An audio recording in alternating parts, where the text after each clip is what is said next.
Bel Mariano, gustong agad-agad yakapin itong si Donnie pero hindi nagawa.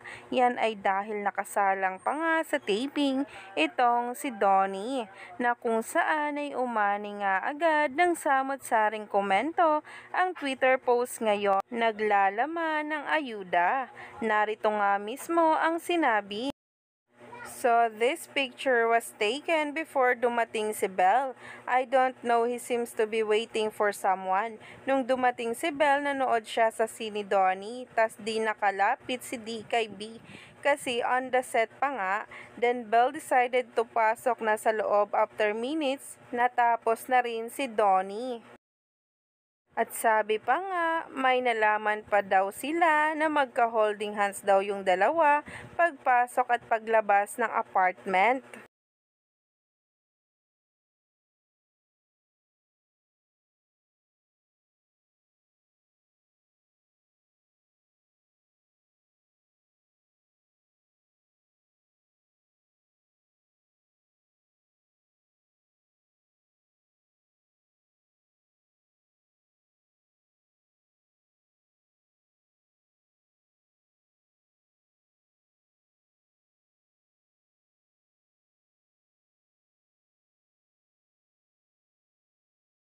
Sa true nga, ito nga lang daw ang masasabi nila.